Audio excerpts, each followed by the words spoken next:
beloved, Boss Mike, Severa. Kinumpirmang may ipepresenta silang testigo para sa di umano'y hitman na nabanggit ni VP Sara. Brigada Ann Cortez, ibrigada mo. Brigada. Live report. Tinanong ni Senator Bam Aquino ang testigo na si NBI agent John Mark Calilong sa ikatlong araw ng impeachment trial laban kay Vice President Sara Duterte. Ito'y kung inimbestigahan din ba nito kasama ng video ang presensya ng hitman na nabanggit ni Vice President Sara Duterte. Bilang tugon nga dito, sinabi ni Calilong na hindi raw ito kabilang sa mga iniuutos sa kanya na silipin. Huwag kang mag-alala, ma'am, sa security ko. Kasi may kinausap na ako na tao. Ayan na.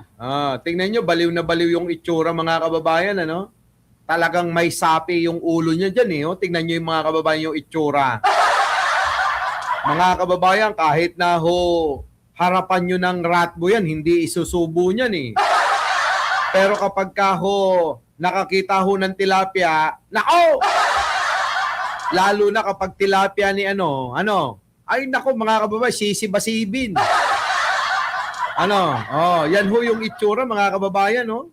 Maninibasib, maninibasib ng tilapia. Sabi ko sa kanya, kapag pinatay ako, patayin mo si BBM, si Lisa Araneta, at si Martin Romualdez. No joke. No joke. No joke. Kaugnay nga ng usaping ito, direkta nang tinanong ni Aquino ang prosecution panel tungkol dito. May mga nabanggit dun sa mga statements tungkol sa hitman, no? Sa totoo lang, yung presensya ng hitman, mabigat 'yon.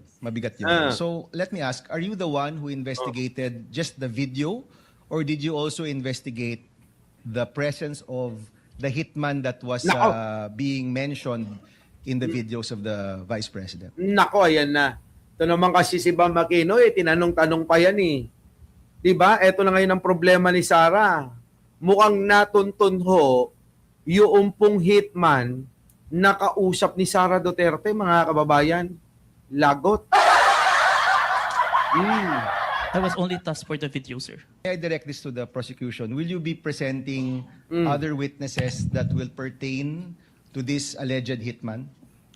As to the alleged hitman, Your Honor, please. Nako. Yes. Siligutan, parang rin no? Parang malupit din na abogado talaga, no? Malupit eh. Tuloy. Ayan, mga kababayan, maliwanag. Ipe-presenta daw nila yung pong hitman, ayon po kay Attorney Ligutan, mga kababayan, isa po sa abogado ng prosecution panel. Opo, ito pong team prosecution, mga kababayan. Nako, mga kababayan ko, malamang ho ngayon ay nanginginig na naman ang kerot ni Sara Duterte. Ganun-ganun mga kababayan.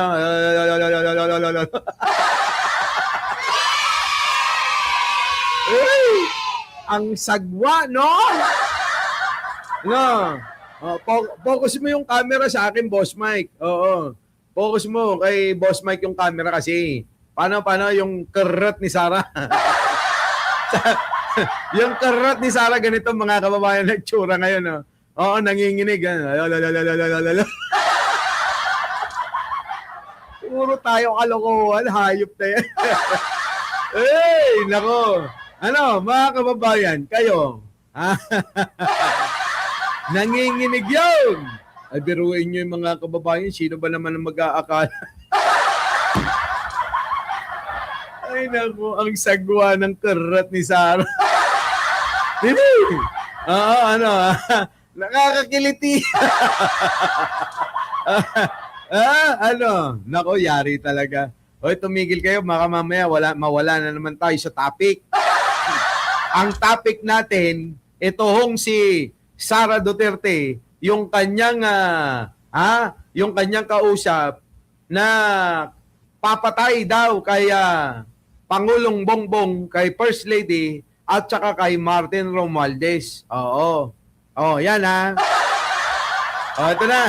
Katapos nga nito, muling pinabulaanan ni Kalilong kay Aquino na inimbestigahan niya ang hitman na ito at may alam siya tungkol sa presensya ng naturang hitman. Dahil Nako. dito nga sinabi ng naturang Senator Judge na titigilan na niya ang pagtatanong at hihintayin na lang niya ang testigong tinutukoy para sa hitman. In the heart of changing lives, ako Hitman ni Inday Sayad, taga Davao, sabi ni George DC. Lagot, mga kababayan, Louis Ramis. Nako, o orong ang intel ni Sara. Eto, mga kababayan, pagka ganyan, baka matapos agad, eto hong impeachment trial, mga kababayan, Pag eto, mga kababayan, lumabas, yung pong testigo, sa hitman na yan, o yung hitman mismo, ay lumabas, tapos ang karera ni Sara. Tapos yan, mga kababayan. Ito po, isa pa, pasok. Karawang prosekusyon ng kanilang testigo kaugnay sa umunoy hitman na nakausap ni VP Sara Duterte noong bantaan niya si Pangulong Bongbong Marcos. Pero depensa ng mga abogado ng bise, taken out of context ang pahayag ni VP Sara. Ang bise pa raw ang may threat noon sa kanyang buhay kaya siya nagbanta umano sa Pangulo. Kita nyo, mga kababayan ko, kung paano nila binabaliktad. Si Sara Duterte daw ang may banta sa buhay niya. Si Sara pa ang may banta sa buhay. Putang ina, mga kababayan, kung saan-saan pumupuntang bansa yan. Tapos sasabihin may banta siya sa buhay. 'Di ba? Pumupunta ng Japan, pasikreto. Pumupunta ng party-party, pasikreto. Yan ba yung may banta ang buhay? Kasi gusto nilang baliktarin na hindi naman daw si Sara ang nagbanta, kundi si Sara ang binantaan. Matindi mambaliktad dito mga putang inan to. Di ba, no? Ayan, si Sara daw mismo ang may bantaan buhay. Pasok. Nagtanong si Senator George Bam Aquino, ang testigong si NBI Agent Mark Kalilong, kung iniimbestigahan din nila ang hitman umano ni VP Sara na sinabi niya sa kanyang online press con video. Hindi raw ito bahagi ng kanilang investigasyon, pero ang prosekusyon magpipresenta raw ng kanilang testigo kung na umano'y hitman ng bise. Nako. Pakinggan po natin ang kanilang pahayag. Yan na. Did you also investigate the presence of the hitman that was being mentioned in the videos of the Vice President? I was only tasked for the video, sir. Will you be presenting other witnesses Ayan na, tinanong na ang prosecution, mga kababayan. Dahil etong witness, ang kanyang task lang ay sa video. that will pertain to this alleged hitman? As to the alleged hitman, Your Honor, please. Yes. Yes. So kayo, Mr. Kalilong, hindi kayo nag-imbestiga niyan. Wala kayong alam tungkol dun sa presensya ng hitman? Yes, Your Honor. Wala. Buwelta naman ang isa pang abogado ng bise na si Ayan na. Mark Vinluan. Ayan na, mga kababayan. Eto na ho. Eto na ho yung abogado. Nako, mga kababayan, babaliktad rin na ho yung sitwasyon. At ang mangyayari ngayon, hindi daw si Sara ang nagbanta, kundi si Sara ang may banta. May banta daw sa buhay ni Sara Duterte. Hala ka! Grabe talaga mga abogado, no? Kahit diretso, mababali. Kahit tuwid, kayang baliin. Nako? At kahit balubaluktot, tutuwirin. Diba? Masarap daw yung bali-balikong Try nyo, yan yung baliktad. Ay, naku, kung ano naiisip mo, Boss Mike, loko ka talaga. Eto na. Taken out of context ang mga sinabi ng bise sa banat niya umano sa Pangulo. Wala Nako, ayan na. Darling Angela, Herbert, sino yun? Herbert Noblea Franca. Nako, mga kababayan ko. Eto na. Bakit? rin daw ebidensya na may nakausap na assassin ang bise. Giit pa nila. Na-trigger lang daw. Ano? Ulitin nga natin. Presensya ng hitman? Yes, Your Honor. Pakinggan natin. Buwelta naman ang isa pang abogado ng bise na si Attorney Mark Vinluan, taken out of context ang mga sinabi ng bise sa banat niya umano sa Pangulo. Wala rin daw ebidensya na may nakausap na assassin ang bise. Giit pa nila na Kita nyo mga kababayan, igaling nga sa bunganga ni Sara Duterte. Parang si Marcoleta lang yan. Inamin niya na tumanggap siya ng pera na 75 million. Si Sara Duterte, sa bunganga niya galing mismo na may kinausap na siyang assassin. May kinausap na siyang tao na papatay kay Pangulo, papatay kay First Lady, tsaka kay Martin. Galing sa bunganga ni Sara yun eh. Bakit biglang si Sara pa ngayon ang biktima? Yun ang gusto nilang palabasin. Si Sara ang biktima rito. Dahil ang totoo daw, si Sara ang may banta ang buhay. Kailan naman nagkaroon ng banta? Sino naman ang taong magkakaroon ng interes sa buhay mo? Bobo ito. Mga kababayan, hindi ho pinagbabantaan ang buhay ng isang siraulo. Hindi ho pinagbabantaan ang buhay ng isang bobo. Lalo na si Sara Duterte nyo. Hindi nga marunong mag-computer, hindi nga marunong gumamit ng laptop. So anong mapapala natin dyan? May mapapala kayo? Pagka tinegi-bambam nyo si Sara? Wala kayong mapapala kung titigiin nyo si Sara. Kaya hindi ako naniniwala na may banta sa buhay niya. Ay, inang yan. Magbabanta lang kayo. Si Sara pa. Sa bagay, wala naman kayong mapapala sa kanila kahit sino eh, no? Oh. trigger lang daw ang bise dahil sa sinasabing Operation Romanov o banta sa buhay ng mga Duterte kaya nagbanta rin siya sa Pangulo. Ito ang Ay, Oplan Romanog. Ito daw yung Romanog ang dinidepensa nila na banta daw sa mga Duterte. Putang ina.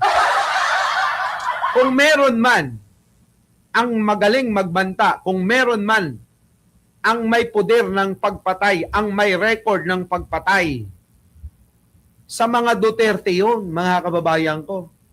Sila ang may record ng mamamatay tao sila. Ngayon, nagpapabiktim yung mamamatay tao. Yung mamamatay tao na ngayon ang pinagbabantaan, ganon. Laka! Laka! Naku, grabe itong mga... Oh, nahihirapan na ho. Oo. Ako, nakikita ko, Tatay Ching, ano? Jeff? JC, ano? Ako naniniwala, Dwayne, na nahihirapan na ho na ipagtanggol nila, itong mga abogado ni Sara, nahihirapan na talaga silang ipagtanggol si Sara Duterte, mga kababayan. Promise, hirap na sila. Mukhang matutuluyan po si Sara Duterte dito, mga kababayan, ha? Ako naniniwala may impeach po ito. Oo. Tuloy. Iwalag dyan ng abogado ng bise. Si VP Sara na mismo ang nagsabi na hindi assassin ang kinausap niya. This term only came from people who took her statements out of their proper context and tried to exaggerate them. The truth of the matter is this. Grabe, no? Ang ano nila magsinungaling, ano? Kayang-kaya nilang magsinungaling, Ermac. Ano, Ermac? Adel Barungan. Benji Bernardo. Ang liwa-liwanag. Mga bingi ba kayo? At tanong ko nga sa inyo, mga bingi ba kayo nung binanggit ni Sara na may kinausap na akong tao? Kapag pinatay ako, patayin mo si Bongbong Marcos, si Lisa Marcos, at si Martin Romualdez. No joke. Pag pinatay ako, patayin mo sila. Huwag kang tumigil, patayin mo sila. Bingi ba kayo nung narinig nyo yon? Ako nga nakabisado ko na eh. Grabe, no, mga makakababayan, antindi nila, no? Antitindi, oo. Boss Mike, ang ebidensya na original photocopy, ninakaw na nila nung may drama na barilan sa Senado. She and her family were threatened. And while her si Sara Duterte daw at pamilya niya ang mayroon pong banta ang buhay daw. Oh, response was unconventional, mm, it was justified. naks. What triggered her response was a question about Operation Romanov, which is the plot to eliminate VP Sara and her entire family. Mm. The NBI's own records prove this. Na kita nyo mga kababayan, no? Grabe magsinungaling ang mga abogado, no? Oo, ganun pala talaga. Daming sinungaling na tao.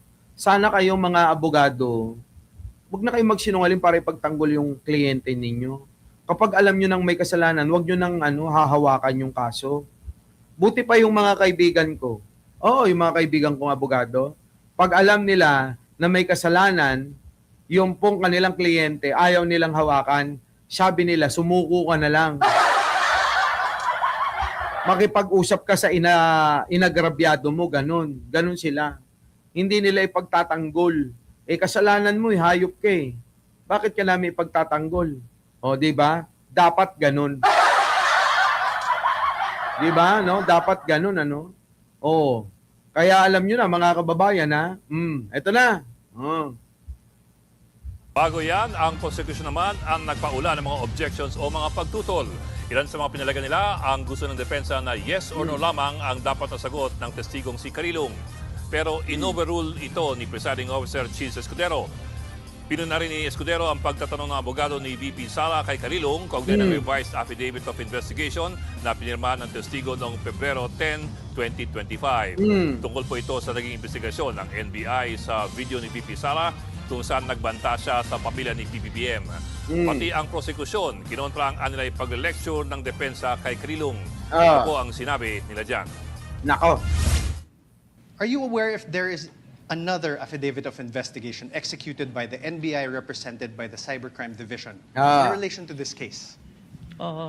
This is the only one that is submitted, sir. No, executed. Signed. Ay! Objection! Objection, Your Honor!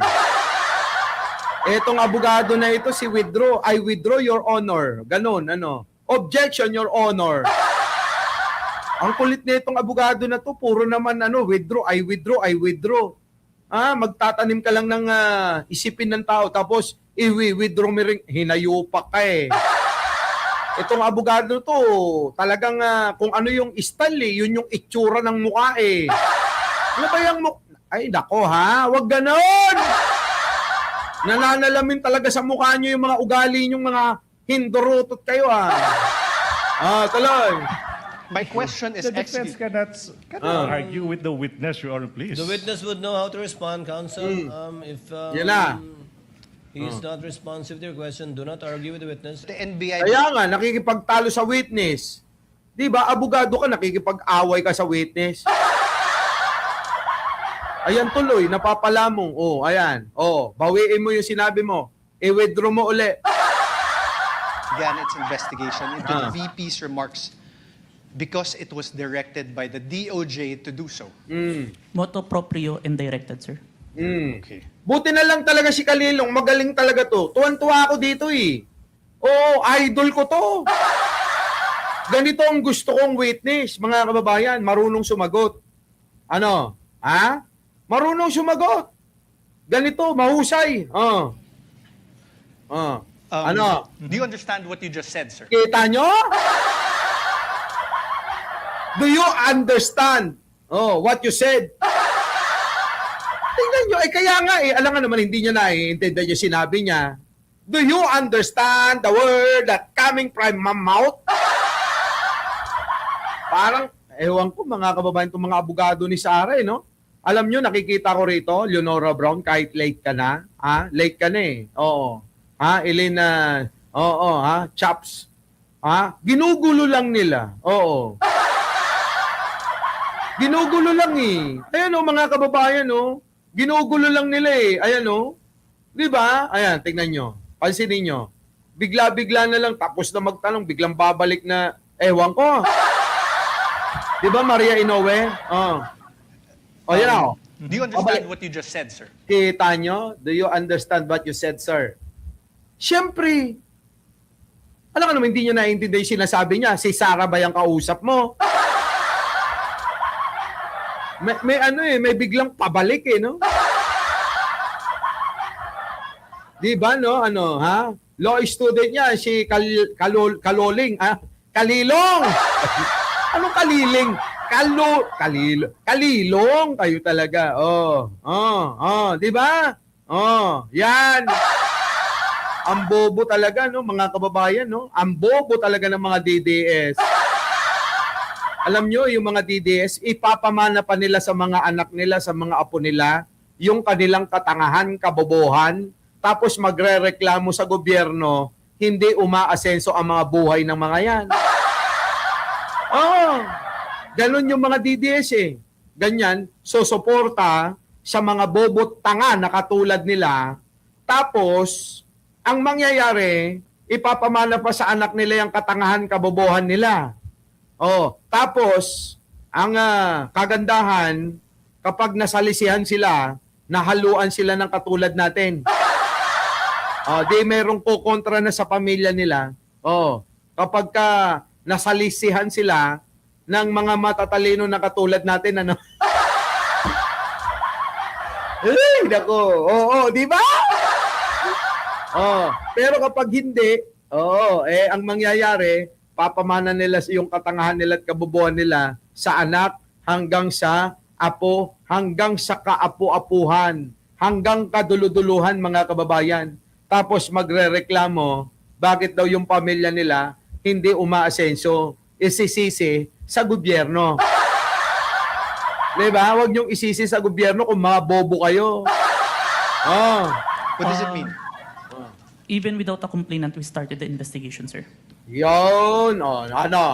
Kala mo malilito mo yan si Kalilong? Hindi mo malilito si Kalilong. Magaling mga twiran. Oo. Are you sure, sir? Move on, Council. Kita nyo? Sinagot ka na nga babalik ka pa ng, are you sure, sir? Sigurado ka ba siya? Siyempre sigurado yun. Sinagot na nga Sinagot na nga ni tatanga-tanga ang putang inang abogado. Sinagot na Tama na. Oo, di ba? Sir? Tinanong din ng depensa kung naghain ba ng reklamong kriminal ang offended party gaya ni Pangulong Bongbong Marcos kaugnay ng pagbabanta umano ni VP Sara. Pero sagot ni Kalilong, wala siyang personal knowledge dito. May wala nga personal knowledge. Hindi naman lahat alam yan Kasi nga si Kalilong, ang kailangan niya lang patunayan, legit yung video. Legit yung press con online na ginawa ni Sara Duterte. Yun lang ang kailangan niyang i-establish na legit, totoo, hindi peke, hindi AI. 'Di ba? Kaya lang etong iba, yan katulad ng mga abogado ng defense team, etong mga abogadong senador na abogado rin ni Sara nila Cayetano, abay, pinipilit, pinipiga yung tao. Akala nila'y mapapaikot-ikot nila. Ay, hindi. Hindi nila napaikot-ikot, mga kababayan. Ganun lang po ang papel niya. Nakuha ninyo. Sila lang ang nagpipilit-pilit dyan. Di ba? Taon ding tila sinubukang ipakita ng depensa na kontrolado ni PBBM ang DOJ at NBI dahil nasa ilalim ito ng Executive Department. Pakinggan natin yan. The President has control over all executive departments, correct? I believe so, sir. Ito na yung I withdraw your honor. I withdraw your honor. I withdraw. Ganyan, ha? The DOJ is one of those executive departments, correct? Correct. Yes, sir. And the current president is Ferdinand Marcos Jr., correct? Alam ka ba, sino ba hindi nakakaalam mga Pangulo ngayon si Pangulong Bongbong Marcos? Engot din tong tanong na to Tanong mo, sagot mo Diba? Oo, sige na. Yun naman talaga, yung si Panelo nakatingin sa iyo, pipintasan ka niyan. We agree to that. That's judicial notice. Your Honor, please. Same Ferdinand Marcos Jr., who you said was an offended party in the case against Vice President Duterte. Yes, sir. The NBI investigated and filed the complaint, the DOJ directed the investigation and will determine whether the case should proceed to court, and the alleged offended party, President Marcos, is the constitutional head of the executive branch, Objection! exercising control over both the DOJ Objection! and the NBI. The ground is... I withdraw. It's, Oh, kita nyo! Sira ulo! Kasi gusto niyang palabasin na may kinalaman si Pangulong Bongbong dito sa ginawa na pag-iimbestiga kay Sara Duterte. Diyan po sa pagpatay, mga kababayan. Sa tangkang pagpatay ni Sara Duterte. Tapos, bibigyan niya ng isipin ang taong bayan at mga nakikinig. Ha? Tapos, bigla niyang babawiin. Diba, mga kababayan? Ano ibig sabihin nun? Oh, sabi nga ni Attorney Carlo, lumang tugtugin na yan, utoy. Utoy, lumang tugtugin na yung ginagawa mo. Sabi rin ng abogado na kausap ko, wala na yan. Yung mga ganyang style, hindi na bumibenta. Lumang tugtugin na yan. Mukhang bagito yung abogado ni Sara. Sabi, mga kababayan. Oh, tignan nyo, mga kababayan ko, no? Halatang halata eh. Oh. Halatang halata. Oh. The alleged offended party, President Marcos, is the constitutional head of the executive branch, Objection. exercising control over both the DOJ and the NBI. I withdraw. I withdraw. Your Honor. the ground is... I withdraw. It's, Oh, kita nyo? Oh, nung inobjekan, I withdraw, Your Honor, I withdraw. I withdraw. Pero putang ina, nasabi mo na. Diba? Alam nyo, hindi naman natin kailangan magpakadalubhasa sa pagkakaalam sa kung ano yung mga batas eh. Makikita na natin sa kilos at galaw. Makikita na natin, mga kababayan, kung paano sila umakto na talagang kaduda-duda na merong ginagawa na panlilito sa taong bayan, ito hong mga abogado ni Sara Duterte. Lalong-lalo na ito!